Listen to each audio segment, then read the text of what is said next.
প্রতিদিন ১৫০ থেকে ২০০ একজনে। আর পরবর্তী প্রজন্ম এটার সাথে কাজ করবে না।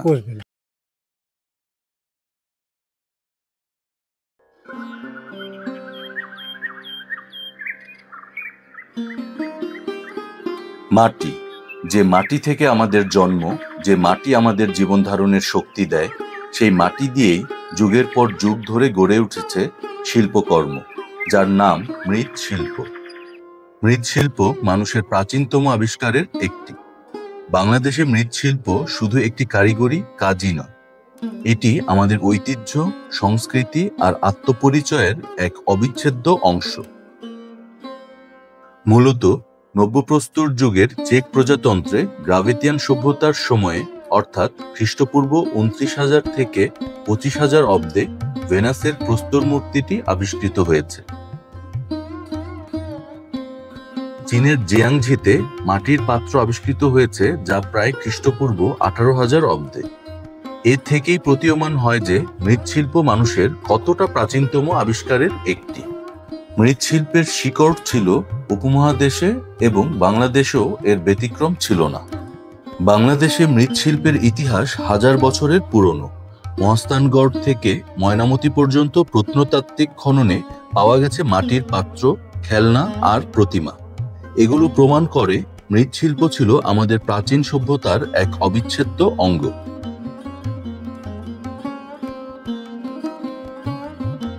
যদিও বাংলাদেশ প্রধানত একটি মুসলিম সংখ্যাগরিষ্ঠ দেশ, তথাপি এই সনাতন ধর্মের কারুশিল্পটি শত বছর ধরে যেন এক অসাম্প্রদায়িকতার দৃষ্টান্তই স্থাপন করে চলেছে আমাদের এই দেশে। বাংলাদেশে মৃৎশিল্পের উৎপত্তি মহেঞ্জোদারো ও হরপ্পা সভ্যতার সময় থেকে। বগুড়ার মহাস্থানগড় খননের পর যে মাটির পাত্র পাওয়া যায়, সেই প্রাপ্ত শ্রেণীবদ্ধ লোকশিল্পগুলি এখনো আধুনিক শিল্পকর্মের জন্য ব্যবহৃত হচ্ছে। যারা এই শিল্পের সাথে জড়িত তাদেরকে কুমোর বলা হয়, আর অধিকাংশ কুমোরই হিন্দু সম্প্রদায়ের, আর তাদের গোত্রীয় উপাধি হচ্ছে পাল। বেশিরভাগের জন্যই এটি তাদের পরিবারের দ্বারা প্রচলিত একটি ঐতিহ্যগত পেশা। তাদের অধিকাংশই পানি বহন ও রান্নার জন্য উপযোগী পাত্র তৈরি করে, আর অন্যরা পূজা এবং ঘর সাজানোর প্রয়োজনে দৃষ্টিনন্দন কারুকাজ খচিত ভাস্কর্য তৈরি করে।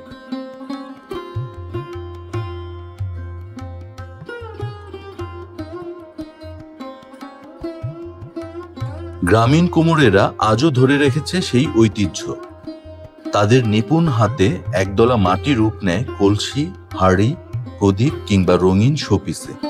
প্রতিটি আকারের ভেতর থাকে শ্রম, দক্ষতা আর এক ধরনের মায়া। একসময় মৃৎশিল্প ছাড়া মানুষের দৈনন্দিন জীবন ছিল কল্পনাতীত। পানি রাখা থেকে রান্না, সবকিছুতেই ছিল মাটির তৈরি পাত্রের ব্যবহার। যদিও আধুনিক যুগে প্লাস্টিক ও স্টিল এই জায়গা দখল করেছে, তবুও মাটির জিনিসের কদর কিছু কিছু ক্ষেত্রে আজও রয়েছে। এখন মৃৎশিল্প হয়ে উঠেছে সাজসজ্জা আর সাংস্কৃতিক সৌন্দর্যের অংশ। মৃৎশিল্প শুধু পাত্র নয়, এটি উৎসবেরও আনন্দ বহন করে। পহেলা বৈশাখ কিংবা গ্রামীণ মেলায় আজও মাটির বাঁশি, পুতুল, ঘর সাজানোর সামগ্রী আমাদের সংস্কৃতির বৈচিত্র্যকে প্রকাশ করে।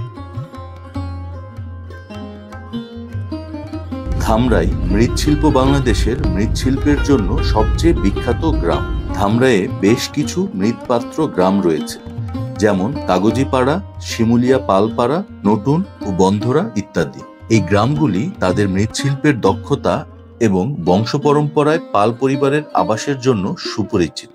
এখানে বেশিরভাগ কারিগর বর্তমানে ফ্রিল্যান্সার হিসেবে কাজ করছেন। তারা পণ্য তৈরি করছেন এবং নিকটস্থ স্থানীয় বাজারে বিক্রি করছে। তেমনি একটি পালপাড়ায় আমরা পুরো একটি দিন কাটিয়েছিলাম তাদের জীবনযাত্রার মান দেখতে, তাদের কষ্টের কথা শুনতে, আর এই শিল্পের প্রতি তাদের নিখাদ ভালোবাসার কথা জানান দিচ্ছিল যে একটু পৃষ্ঠপোষকতা পেলে এই শিল্প আবারও প্রাণ ফিরে পেতে পারে। প্রিয় দর্শক, আমরা দীর্ঘ পথ পাড়ি দিয়ে, এই যে দেখতে পাচ্ছেন এই মেঠো পথ পাড়ি দিয়ে আসলে জিজ্ঞেস করতে করতে আমরা অবশেষে একটি পালপাড়ার সন্নিকটে চলে এসেছি। মূলত এই বটগাছ থেকেই এই পাড়া বা গ্রাম এটার শুরু। আমরা এখন যাব ভিতরে প্রবেশ করছি। অনেক শত বছরের পুরনো একটি বট গাছ, যতটুকু জিজ্ঞেস করে জানতে পারলাম। তো আমরা এই বট গাছের পার্শ্ববর্তী, ওই যে হয়তো দূরে দেখতে পাচ্ছেন এই পালপাড়ার এই মৃৎশিল্পের সাথে যারা জড়িত, তাদের জীবন জীবিকা যতটুকু সম্ভব আমরা আপনাদের সাথে আজকে এই সব বিষয় নিয়ে আলোচনা করব এবং আপনাদেরকে দেখানোর চেষ্টা করব। তবে চলুন কথা না বাড়িয়ে আমরা ভেতরে প্রবেশ করি। এই তো বটগাছ পার হয়ে আমরা এই পালপাড়ায় চলে এসেছি। এখানে খুব পুরনো একটি শিমুলিয়া উপর ডাকঘর রয়েছে। এর দেখতে বেশ ভালো লাগছে যে একটি প্রত্যন্ত গ্রামের মধ্যখানে ছোট্ট এই ডাকঘরটি। আসলে এটা কিভাবে কার্য পরিচালনা করে, আজকে যদিও শনিবার বোঝা যাচ্ছে না। এই যে মাটির স্তূপ দেখা যাচ্ছে, এই মাটি দিয়েই আসলে এই মৃৎশিল্পের জন্য এই মাটিগুলোই ব্যবহৃত হয়। এখানে মাটির ধরন রয়েছে অবশ্যই, সব মাটিতেই তো আর এই কাজগুলো করা যায় না। তো এই মাটিগুলো দিয়ে তারা মূলত, এই যে আরো এখানে মাটি রয়েছে, একটা বিশেষ ধরনের মাটি হলেই মাটির কাজগুলো করতে সুবিধা হয় এবং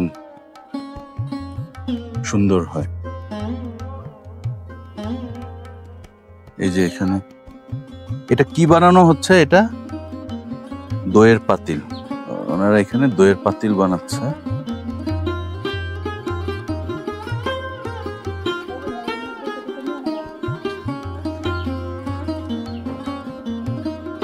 মূলত ওনাদের এখানে বেশিরভাগই দইয়ের হাঁড়ি বানানোর কাজটাই করা হয়।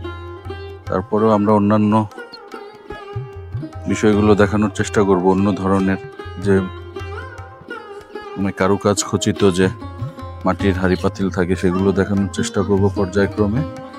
তো আপাতত আমরা যেখানটা এসেছি এখানে তাদের চলমান রয়েছে দইয়ের পাতিল, এগুলো বানিয়ে এখানে শুকাতে দেওয়া হয়েছে। জি, আপনার নামটা প্লিজ বলুন। ঠান্ডুচন্দ্র পাল। আচ্ছা, আপনি কতদিন ধরে এই মৃৎশিল্পের মানে মাটির কাজের সাথে? এই মাটির কাম আমার জীবন জুড়ে করতে আছে, 50-60 বছর চলছে। আপনার এখন বয়স কত? বয়স আপনি 70 হয় নাই, 3 বছর কম আছে। 67, মানে 50 বলতে গেলে একদম ছোটবেলা থেকে এই কাজের সাথে 50 বছর ধরে আমি আপনার পূর্বপুরুষরাও এই কাজের সাথে এর সাথে পূর্ব আচ্ছা, বাপ চাচারা সব এই কাজ। আপনারা এটা কি ধরনের মাটি থেকে এই পণ্যগুলো তৈরি করেন? এগুলো কি ধরনের মাটি? এটা হলো কালো মাটি, কালো মাটি আছে, নাল মাটি আছে, এঁটেল মাটি, সাজেল।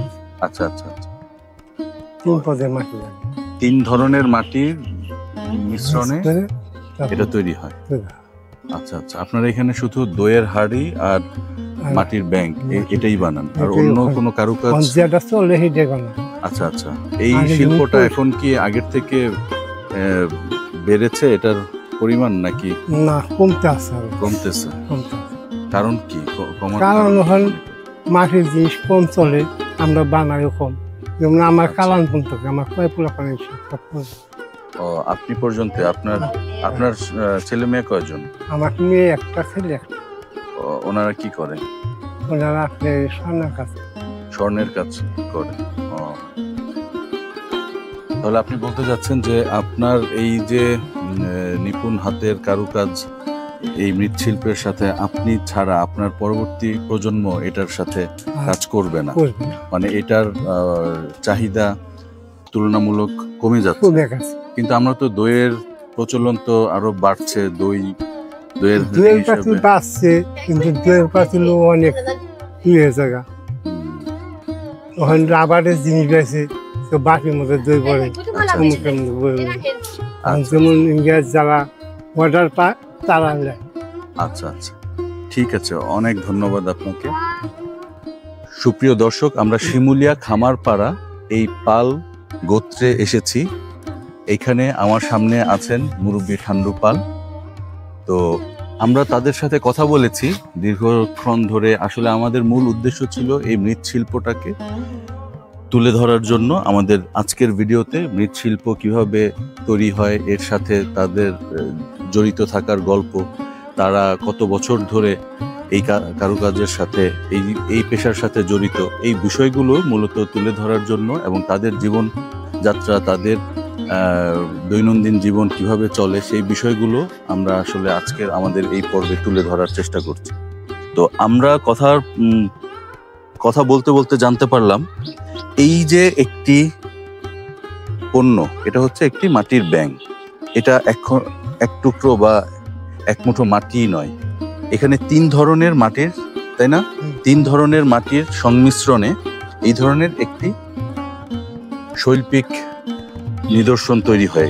এই একটি শিল্পীর ছোঁয়া। এটা আপনি আমি যে কোনোভাবেই যদি সারাদিন ধরেও চেষ্টা করি হয়তো এমন করে করতে পারবো না, কারণ আমরা জানি না এটা কি ধরনের মাটি দিয়ে তৈরি হয়, কোন মাটির মাত্রা কতটুকু এখানে ব্যবহৃত হয়। এটা আসলে একটা প্রক্রিয়া এবং একটি সাধনার বিষয়। তো এইভাবে আমি তো শুধু একটি ব্যাঙ দেখাচ্ছি, এখানে আরও কারুকাজ খচিত চেষ্টা করব আরও ওইগুলো আপনাদের মাঝে দেখানোর জন্য। তো এই মাটির ব্যাঙটি এই পর্যায়ে আসার পর এই ধরনের একটি চুল্লিতে এইভাবে সাজানো থাকে। আমরা ওইখানে সাজানো দেখতে পাচ্ছি দইয়ের পাতিল, যদিও এই যে আমার হাতে নিলাম দইয়ের পাতিল, এই পাতিলটা সেম প্রসেসেই, এটাও হাতের, এখানে কোনো স্বয়ংক্রিয় কোনো কিছুর সংস্পর্শ নেই, সম্পূর্ণ হাতে এই ধরনের একটি পর্যায়ে এরা নিয়ে আসেন। এরপরে এইখানে আপনার এইভাবে চুল্লিতে এটাকে দেওয়া হয়। কত সময় ধরে এইভাবে জ্বালানো হয়? পুরো একটি রাত এইভাবে জ্বালানো হয়, তারপরে এই ধরনের কালারে আসে। এই ধরনের, আমি যদি আপনাদেরকে একটু দেখাই, এই মাটিটা পুড়ে গিয়ে এই ধরনের একটা শিল্পীর ছোঁয়া এবং এই যে একটি শব্দ, এই শব্দটি আসবে যখন এটা পরিপূর্ণভাবে প্রস্তুত হবে। তো এইগুলো আপাতত চলছে। মুরব্বির সাথে কথা বলে যেটা জানতে পেরেছি যে এই শিল্পী বা এই শৈল্পিক প্রক্রিয়াটি আসলে দিনে দিনে বিলুপ্তির পথে, কারণ তাদের জীবনযাত্রার মান বেড়ে যাচ্ছে, দৈনন্দিন যে খরচের খাতা সেটাও দীর্ঘায়িত হচ্ছে, কিন্তু সেটার সাথে তাল মিলিয়ে তাদের উপার্জনের ব্যাপারটা ওইভাবে যাচ্ছে না। সেজন্য উনি প্রায় 50 বছরের বেশি সময় ধরে এই পেশার সাথে জড়িত, কিন্তু তার ভাষ্যমতে তার এক ছেলে এবং এক মেয়ে বা তার পরবর্তী জেনারেশন কখনোই এই শিল্পের সাথে জড়িত হবে না, কারণ এটাতে উপার্জনের মাত্রাটা খুব কম, সীমিত। তো এখানে হয়তো খুব ছোট পর্যায়ে তারা তাদের এই পূর্বপুরুষের এই স্মৃতিটা ধরে রাখার জন্য তারা এই পেশার সাথে, বাড়ির যে গৃহবধূরা আছেন তারা হয়তো এটার সাথে টুকটাক কাজ করে যাবে। তবে যদি এটা আমাদের দেশের এই কালচারটা ধরে রাখার জন্য সেইভাবে যদি সবাই এগিয়ে আসে, মানে এই মাটির তৈরি জিনিসপত্রকে ব্যবহারের মাত্রাটা যদি আমরা বাড়িয়ে দিতে পারি, তাহলে এটা পরিবেশ বান্ধব এবং সেই সাথে এই মৃৎশিল্পের দিনকে দিন প্রসার ঘটবে। হ্যাঁ, এই যে পাল যুগ থেকে, যে আজ থেকে শত শত বছর ধরে যে এই শিল্পটা চলমান, মানে এই মৃৎশিল্পের সূচনা এই উপমহাদেশ থেকে।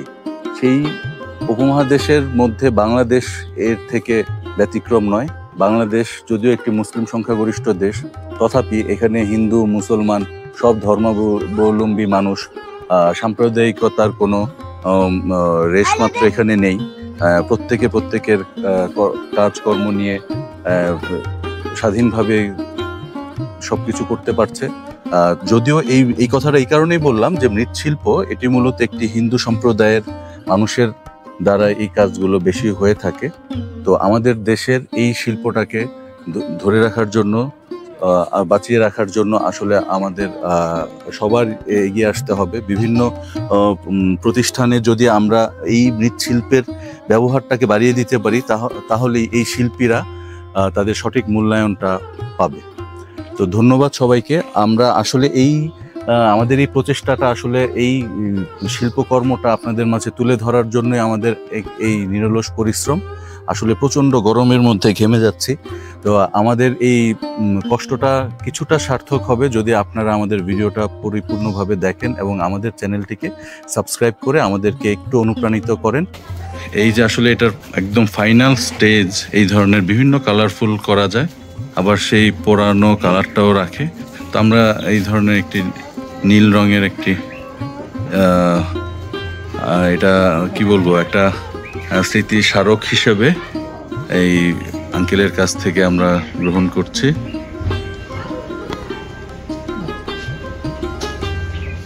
ধন্যবাদ আঙ্কেল। আঙ্কেল আমাদেরকে এটা উপহার হিসেবে দিয়েছেন, অসংখ্য ধন্যবাদ আপনাকে। ইনশাল্লাহ আবার দেখা হবে। তবে বাস্তবতা সহজ নয়। আধুনিক যান্ত্রিকতার ভিড়ে কুমোরেরা আজ অর্থনৈতিক সংকটে। অনেক পরিবার মৃৎশিল্প ছেড়ে অন্য পেশায় চলে যাচ্ছে। অথচ এই ঐতিহ্য বাঁচাতে প্রয়োজন সরকারি উদ্যোগ, আধুনিক মার্কেটিং এবং নতুন প্রজন্মের আগ্রহ। নাম? চায়না রানী পাল।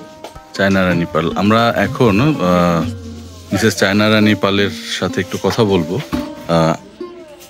আপনি এই শিল্পের সাথে কতদিন ধরে জড়িত? আমি বিয়ের পরই বিয়ের 18 বছর ধরে আপনি এই কারুশিল্পের সাথে জড়িত। আপনারা কি ধরনের পণ্য তৈরি করেন? এই যে শুধু দইয়ের পাতিল। এই যে দেখতে পাচ্ছেন, এই যে দইয়ের পাতিলগুলো, এটা আসলে কুটির শিল্পের মতো। উনি ঘরে বসে অন্য দৈনন্দিন কাজের ফাঁকে ফাঁকে এই দইয়ের হাঁড়িগুলো তৈরি করছেন। তো প্রতিদিন কি পরিমাণ দইয়ের হাঁড়ি তৈরি করেন? 1.5 থেকে 200 আর কি। প্রতিদিন 1.5 থেকে 200 একজনে? একজন জুলুম হয়ে যায়, দুইজন হলে দুইজন হলে ভালো হয়। মানে একজনে সর্বোচ্চ 100-র মতো বানানো সম্ভব? 100 খান যায়। আচ্ছা, 100 বানালে আপনাদের কেমন পারিশ্রমিক দেওয়া হয়? 100 বানাইলে ওই আমাকে ই ধরা আছে, মহাজন ধরা আছে। 100 বানাইলে আর কি 1200 টাকা, 1200 টাকা সব। ও 100 দইয়ের হাঁড়ি আপনারা সম্পূর্ণরূপে প্রস্তুত করে একদম পুড়িয়ে লাল রঙের, যে রং করা মানে লাল কালার, পোড়ানোর পরে তো লাল হয়ে যায়, সেই পর্যায়ে নিয়ে যেতে ওইটাই তো লাস্ট স্টেজ। 1000 বানাই। আচ্ছা, 1000-এর কন্ট্রাক্ট থাকে, সেক্ষেত্রে 12,000 টাকা ওনারা পারিশ্রমিক পায় সম্পূর্ণ পণ্যটি ডেলিভারি উপযুক্ত করে তৈরি করে দেওয়া পর্যন্ত। আপনারা কে কে এই পেশার সাথে জড়িত? সবাই আমরা। আপনার স্বামী, শ্বশুর, শাশুড়? আমি ঢাকা থাকে। উনি কি করেন? স্বর্ণ শিল্পে। ও স্বর্ণ শিল্পের, ওইটাও আসলে একটা নিখুঁত শিল্পী। স্বর্ণটাও আসলে একটা নিখুঁত শিল্প। তো ওইটার সাথে ওনার স্বামী জড়িত। আসলে এটা পুরোটাই একটা শিল্পী পরিবার। ওনার স্বামী স্বর্ণ তৈরির শিল্পী হিসাবে পরিচিত এবং ওনারা এই মৃৎশিল্পের সাথে জড়িত। মাটির টানে যে শিল্প জন্ম নিয়েছে তা কেবল কুমোরের নয়, এটি পুরো বাংলাদেশের। মৃৎশিল্প বাঁচানো মানেই আমাদের ঐতিহ্য, শেকড় আর সংস্কৃতিকে বাঁচানো। প্রিয় দর্শক, আজ এ পর্যন্তই। আমাদের প্রথাগত ভ্রমণ গল্পের পাশাপাশি সামাজিক দায়বদ্ধতা থেকে মনে হয়েছে এ ধরনের প্রাচীনতম শিল্পকে অনুপ্রেরণার মাধ্যমে পুনরুজ্জীবিত করা উচিত। আর তাই আমাদের এই প্রচেষ্টা। এমনি আরো কিছু প্রাচীন শিল্প সভ্যতা নিয়ে পরবর্তীতে আবার হাজির হব। ততক্ষণ সবাই খুব ভালো থাকবে। আল্লাহ হাফেজ।